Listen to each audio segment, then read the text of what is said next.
ప్రచ్ఛన్నం కానుందా, విచ్ఛిన్నం కానుందా? ప్రపంచంలో Google America ఎందుకు కేసు వేసింది? ఈ గూగుల్ మార్కెట్లో గుత్తాధిపత్యం వహిస్తుంది ఎందుకు అనే దానిపై అమెరికా ప్రపంచంలోనే ఫేమస్ సెర్చ్ ఇంజన్గా పనిచేసే గూగుల్పై మరి అమెరికా ఎందుకు కేసు వేసింది? 200 కోట్ల మంది గూగుల్ ఉత్పత్తులు వినియోగం చేస్తుంది. అన్ని ల్యాప్టాప్, యూట్యూబ్, నావిగేషన్. గూగుల్కు 50 దేశాల్లో మొత్తం 70 కార్యకలాపాలు. 2023 చివరి నాటికి గూగుల్లో 1.8 లక్షల మంది ఉద్యోగస్తులు. ఇంత పెద్ద సంస్థపై మరి అమెరికా కీర్తి కిరీటంలో గూగుల్ కలికితురాయి. ఇలాంటి కంపెనీ గూగుల్ మరి ఎందుకు విచ్ఛిన్నం కానుంది అంటే, సెర్చ్ ఇంజన్ అనేది గూగుల్లో ఒక విభాగం. ల్యాప్టాప్ పనిచేయాలన్నా, క్రోమ్ బ్రౌజర్ పనిచేయాలన్నా, ఇక్కడ కనిపిస్తున్న ఏ యాప్ పనిచేయాలన్నా మనకు గూగుల్ కావాలి. మరి గూగుల్ సంపద మొత్తం $2 లక్షల కోట్ల అంటే ప్రపంచంలో అతిపెద్ద అగ్రరాజ్య సంపద అమెరికాకు పెద్దదే ఇది. ఇవన్నీ చూసుకున్నట్టయితే ఆల్ఫాబెట్ నుంచి Chrome browser, green video chat వరకు కూడా గూగుల్నే ఉపయోగిస్తారు. ఈ గూగుల్ ఇప్పుడు మనకు దూరం అవనుందా? గూగుల్ విడిపోవడం ఖాయంగా సంకేతాలు కనిపిస్తున్నాయి. మరి ఇది అసలు గూగుల్ ఎందుకు విడిపోవాలనుకుంటుంది? దీన్ని చాలా గూగుల్ వ్యతిరేకంగా కోర్టు మెట్లెక్కిన అమెరికా గూగుల్ గుత్తాధిపత్యం వహిస్తానంద జస్టిస్ మరి ఏం నిర్ణయం తీసుకుంటారో చూద్దాం. గూగుల్ ఎలా కంట్రోల్ చేస్తుంది ప్రపంచాన్ని అన్నది ఇక్కడ ముఖ్యం. ఇంటర్నెట్ కంపెనీలకు భారీగా చెల్లిస్తున్న సఫారీ బ్రౌజర్తో డిఫాల్ట్గా గూగుల్ సెర్చ్, మరి గూగుల్ సెర్చ్ ఇంజన్తోనే ఇప్పుడు ప్రపంచం నడుస్తుంది. దేనికది సపరేట్గా విడిపోనుందన్న అనుమానాలు కూడా తలెత్తుతున్నాయి. దీనికి కారణం అమెరికా వేసినటువంటి ఒక పిటిషన్ కోర్ట్. మరి ఇక్కడ ఫైర్ ఫాక్స్ బ్రౌజర్ను తయారు చేసిన మాజిల్లా, మరి ఫైర్ ఫాక్స్ అనేటటువంటి ఒక గూగుల్కు, ఆయన సంస్థలకు గూగుల్ ఎంత చెల్లిస్తోంది? అయితే ఫైర్ ఫాక్స్కు కొత్త వచ్చినట్టు యాంటీ ట్రస్ట్ చట్టాలను గూగుల్ ఉల్లంఘించిందా? దీని గురించి కూడా తెలుసుకోవాలి. గూగుల్ గుత్తాధిపత్యం వహిస్తున్నట్లు ప్రకటన. దీని గురించి చాలా సెన్సార్లు కూడా సెర్చ్ ఇంజన్ గూగుల్పై చర్యల జస్టిస్ డిపార్ట్మెంట్గా తీసుకుంటున్నారు. వారు ఏమంటున్నారంటే, దీనికి ప్రత్యామ్నాయం పోటీదారు వస్తుంది అని చెప్తా ఉన్నారు.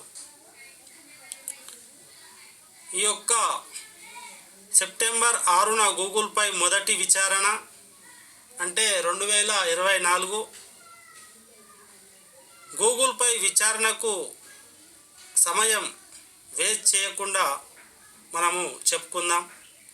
అసలు యాంటీ ట్రస్ట్ చట్టాలు అంటే ఏంటి? వాటి గురించి కూడా ప్రస్తావన వచ్చింది. న్యాయంగా ఉండాలని చేస్తున్న యాంటీ ట్రస్ట్ మార్కెట్లు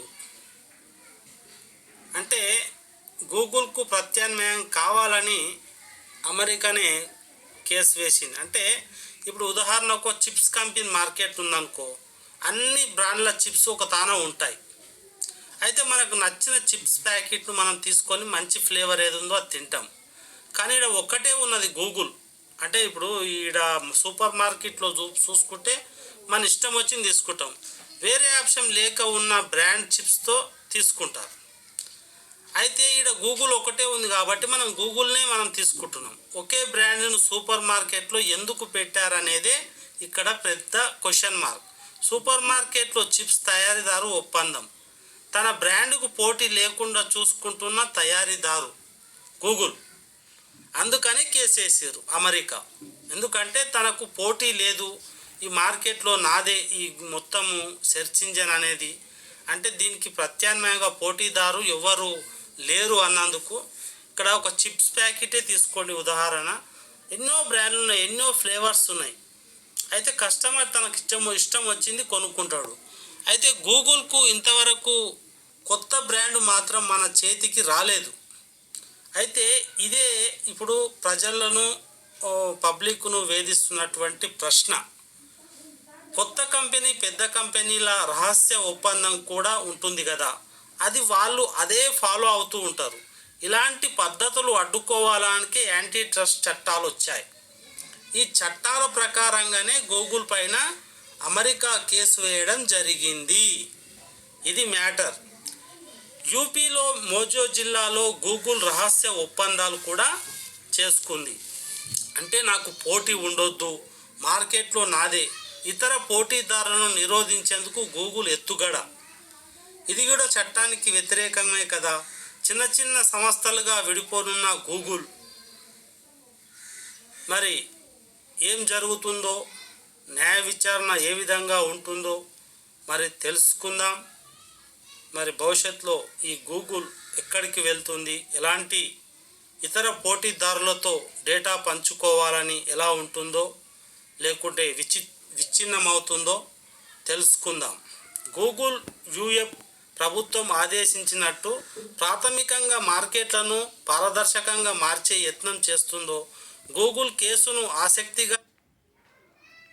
హాయ్ అందరికీ నమస్కారం. Welcome to Telangana BRS tech. Subscribe చేసుకోండి.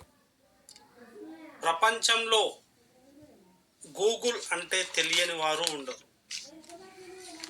ఇప్పుడు గూగుల్పై అమెరికా కేసు వేసింది.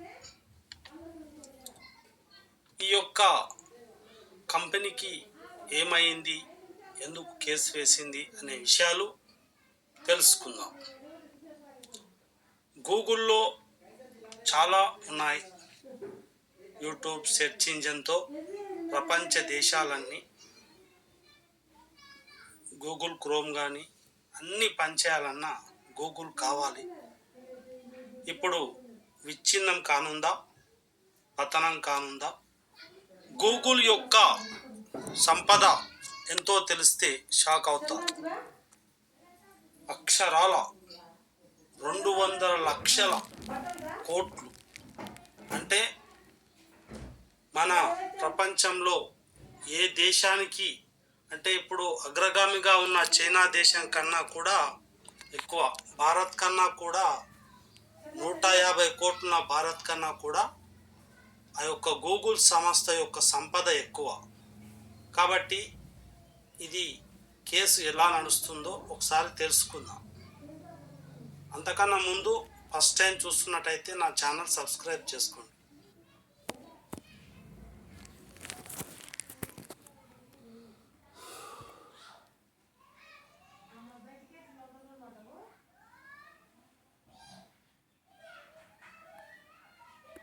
గూగుల్ కంపెనీ ప్రచ్ఛన్నం కానుందా, విచ్ఛిన్నం కానుందా?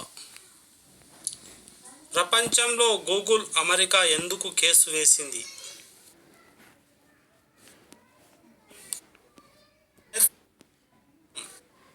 కానీ కేసు వేసింది. అంటే ఇప్పుడు ఉదాహరణకు చిప్స్ కంపెనీ మార్కెట్ ఉందనుకో, అన్ని బ్రాండ్ల చిప్స్ ఒక తాన ఉంటాయి. అయితే మనకు నచ్చిన చిప్స్ ప్యాకెట్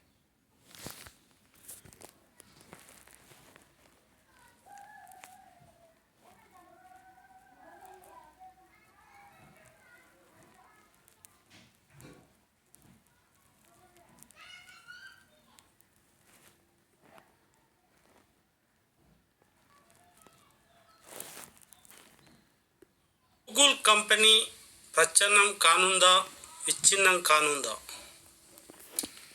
ప్రపంచంలో గూగుల్ అమెరికా ఎందుకు కేసు వేసింది? ఈ గూగుల్ మార్కెట్లో గుత్తాధిపత్యం వహిస్తుంది ఎందుకు అనే దానిపై హాయ్ అందరికీ నమస్కారం. Welcome to Telangana BRS tech. Subscribe చేసుకోండి.